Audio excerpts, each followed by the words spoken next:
ट्रिन ट्रिन ट्रिन ट्रिन। मेरी आवाज़ सुने एक अरसा हो गया होगा आपको। याद हूँ मैं वही जो आपके मध्यम वर्गीय परिवार के हॉल में किसी टेबल पर एक कोने पड़ा रहता था, जिसके पास कुछ व्यवस्थित लोग एक नोटपैड तो ज़रूर रखते थे, लेकिन अगर किसी का नंबर नोट करना पड़ जाए तो पेन नहीं ढूंढ पाते थे। याद आया मैं आपका पुराना लैंडलाइन। शायद आज मैं आपको दिखता ही नहीं।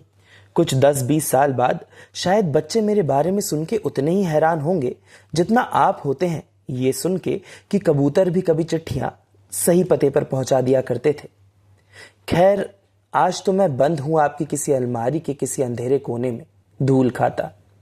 पहले मेरी सुलेखा ने घर आना बंद कर दिया, फिर मैंने भी किसी विधुर की तरह अपना जीवन अकेले बिताया और देखता रहा कि कैसे एक नए सदस्य ने आपके घर में मेरी जगह ले ली। और ले भी क्यों ना, भाई वक्त के साथ आगे बढ़ना भी जरूरी तो था आपके लिए। आखिर कब तक आप किसी की आवाज सुनने के लिए बिस्तर से निकलते, मुझ तक आते, नंबर घुमाते और खड़े खड़े मुझ में बोलते, मुझसे सुनते। और भाई मैं था भी तो केवल एक। दादा दादी, चाचा चाची, काका काकी, मम्मी पापा, गुड्डू गुड़िया, सबका मैं एक। मुझ पर सबका अधिकार था और शायद ये बात ही सबको खटकने लगी थी मेरे बारे में। फोन किसी के लिए भी आए, पता लगभग सबको चल जाता था।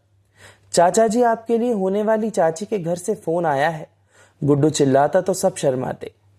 अब तो मैं हूं नहीं।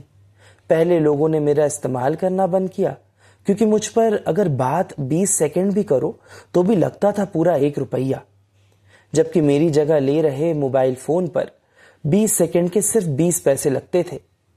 फिर मेरा किराया भी लोगों की जेब को चुभने लगा। जब इसका इस्तेमाल करते ही नहीं है तो क्यों दे भला इसका 200 रुपए महीना। आखिर पैसे पेड़ पर थोड़ी ना लगते हैं। तो मुझे एक दिन लपेटा और पटक दिया कहीं। पर कभी कभी सुनता हूं सब कुछ। अलमारी के कोनों तक आवाज आ जाती है मुझे। जब रात को दरवाजा बंद कर आपका बिट्टू किसी की बिटिया से घंटों तक बातें करता है ना, मेरे कान में आवाज पड़ ही जाती है। मेरे रहते बेचारे ये सब नहीं कर पाता था। मैं स्लो था, आप सबकी नजर रहती थी ना मुझ पे। मैं स्लो था तो हम दोस्त से ज्यादा है तक का सफर भी स्लो था। स्लो बर्निंग रोमांस कहते हैं ना उसे।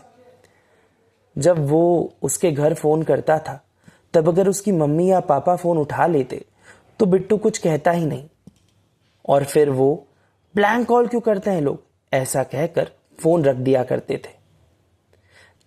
जितने समय में आज आपका बिट्टू दिल जोड़ने दिल तोड़वाने, दिल जोड़ने दिल तोड़वाने, दिल जोड़ने दिल तोड़वाने के 3 चक्कर काट लेता है ना, उतने समय में मेरे रहते केवल एक ही बार दिल जुड़ पाता था उसका। मैं लैंडलाइन था ना, इसलिए लोगों को लैंड यानी जमीन से जोड़ के रखता था। मेरे रहते बड़ी असुविधा थी। मैं किसी के साथ बाथरूम नहीं जा पाता था। जा पाता तो मुझे भी पता होता कि भाई साहब भाभी जी के अलावा आजकल किससे बातें करना पसंद करते हैं। खैर, मेरे रहते शायद उनकी हिम्मत भी ना होती किसी और से बातें करने की। पर मैं ऐसा कहूंगा तो लोग सोचेंगे कि मैं खुद के पक्ष में प्रोपागेंडा कर रहा हूं। पर प्रोपागेंडा करना मेरा काम कहाँ। मुझ पर कहाँ आते हैं 15-15 सेकंड के वीडियो। कोई नहीं देख रहा घंटों तक मुझ पर छोटे छोटे वीडियोस जो लोगों को अपने पड़ोसियों से, बच्चों को अपने टीचर्स से, मर्दों को औरतों से, औरतों को मर्दों से, अमीरों को गरीबों से, गरीबों को अमीरों से नफरत करना सिखाते हैं। लोग कहेंगे कि मैं समाज की सब प्रॉब्लम्स का ठीकरा मोबाइल फोन के मत्थे फोड़ रहा हूं। बोलेंगे कि भाई अच्छाई और बुराई इंसान के अंदर ही है, और टेक्नोलॉजी तो 2 धारी तलवार है, जिससे अच्छा भी हो सकता है और बुरा भी हो सकता है। पर उन्हें समझाए कौन कि 2 धारी हो या 1 धारी, बच्चों को तलवारें पकड़ाई नहीं जाती। शायद दीवार से निकलती उस तार ने सिर्फ मुझे ही नहीं बल्कि सबको बांधा हुआ था, थोड़ा ठहराव दे रखा था, बच्चों को मासूम और बड़ों को चौकस बनाए रखा था। हाँ, असुविधा थी, और अक्सर सुविधा जीत जाती है समझदारी के सामने। इसलिए पड़ा हूं मैं किसी अलमारी के किसी कोने में, धूल खाता, इंतजार करता कि किस दिन मुझे अटाले में निकाल दिया जाएगा।